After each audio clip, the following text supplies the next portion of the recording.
বিসমিল্লাহির রহমানির রহিম। আসসালামু আলাইকুম। আসমা কিচেনে আরও একবার আপনাদের সবাইকে জানাই স্বাগত। আশা করি আপনারা সবাই খুব ভালো আছেন।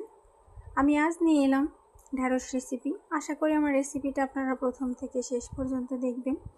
আমার এমন নতুন নতুন রেসিপি পেতে আমার চ্যানেলটিকে সাবস্ক্রাইব করে আমার পাশে থাকবেন। আমি তার জন্য নিয়েছি ঢ্যাঁড়সগুলোকে আমি খুব ভালো করে ধুয়ে কেটে নিয়েছি। এবার আমি নিয়েছি তিলগুলো আমি তেলে নিয়েছি। এই তিলে প্রচুর পরিমাণে ক্যালসিয়াম থাকে, স্বাস্থ্যের জন্য খুবই ভালো। ঢেঁড়স দিয়ে রান্না করলে খুবই টেস্টি হয়, অবশ্যই আপনারা ট্রাই করবেন। এবার নিয়েছি টমেটো, কাঁচামরিচ, পেঁয়াজ কুচি, আদা রসুন। এবার আমি আদা রসুন টমেটো কাঁচামরিচ ব্লেন্ড করে নিব। নিয়েছি আমি ব্লেন্ডার জার, দিয়ে দিলাম তিল, এবার দিয়ে দিলাম আদা রসুন, এবার দিয়ে দিলাম কাঁচামরিচ, এবার দিয়ে দিলাম কিউব করে রাখা টমেটো। এবার আমি ব্লেন্ড করে নিব। দেখুন আমি পেস্ট করে নিয়েছি।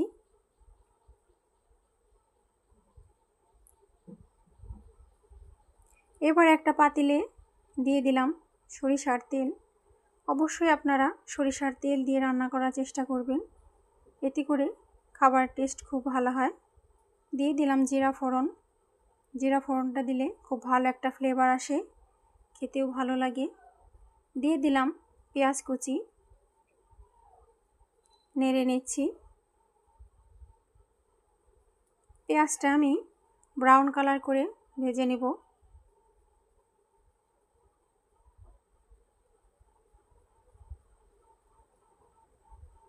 নেড়ে নিচ্ছি। ব্রাউন কালার প্রায় হয়ে আসছে।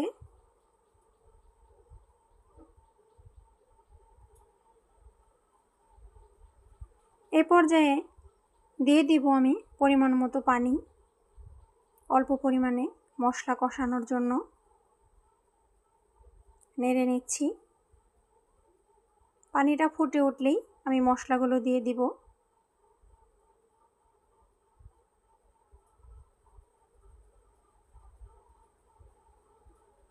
দিয়ে দিলাম মরিচ গুঁড়া, দিয়ে দিলাম হলুদ গুঁড়া, দিয়ে দিলাম ধনিয়া গুঁড়া।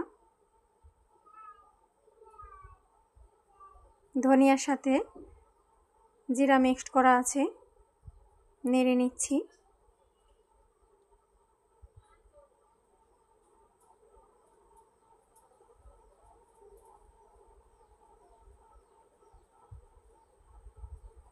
এবার দিয়ে দিলাম পরিমাণ মতো লবণ, নেড়ে নিচ্ছি। এ পর্যায়ে আমি দিয়ে দিলাম টমেটো রসুন পেস্ট, নেড়ে নিচ্ছি।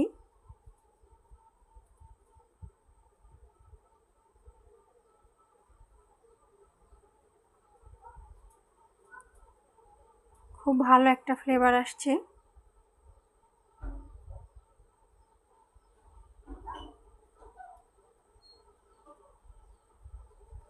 এ পর্যায়ে আমি দিয়ে দিব ঢ্যাঁড়সগুলো,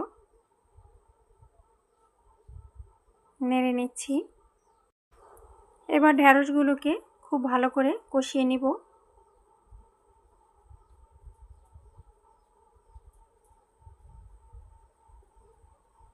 আমি কষিয়ে নিচ্ছি।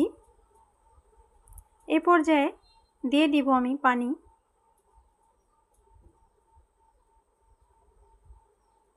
খুব বেশি পানি দেওয়া যাবে না, ঢ্যাঁড়সগুলো মাখা মাখা হবে। এবার আমি ঢাকনা দিয়ে ঢেকে দিলাম।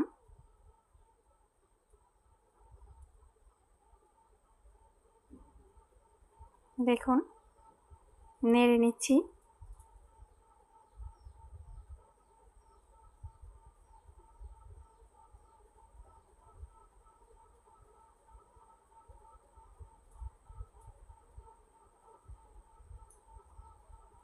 আমি দিয়ে দিলাম কাঁচামরিচ, দিয়ে দিলাম কিছু বেরেস্তা। এবার ঢাকনা দিয়ে 5 মিনিট লো হিটে ঢেকে রেখে দিব। এতে করে ফ্লেভারটা খুব ভালো আসবে, খেতেও খুব ভালো লাগবে।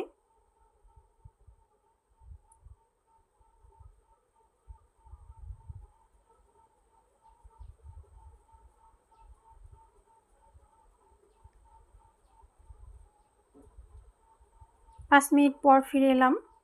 দেখুন মাশাআল্লাহ কতটা সুন্দর হয়েছে, খুব ভালো একটা ফ্লেভার আসছে, খেতে খুবই ভালো হবে।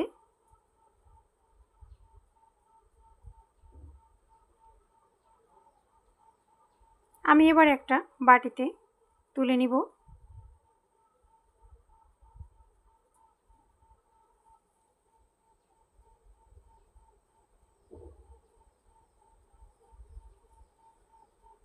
এভাবে আপনারা বাসায় রান্না করে খেতে পারেন। বাসার ছোট বড় সবাই খুব পছন্দ করবে। মাশাআল্লাহ দেখতে কতটা সুন্দর লাগছে, খেতে খুবই ভালো লাগবে। এই ভিডিওটি যদি আপনাদের ভালো লেগে থাকে আমার চ্যানেলটিকে সাবস্ক্রাইব করে আমার পাশে থাকবেন এবং লাইক কমেন্ট শেয়ার করবেন। এতক্ষণ আমার সাথে থাকার জন্য আপনাদের সবাইকে অসংখ্য ধন্যবাদ।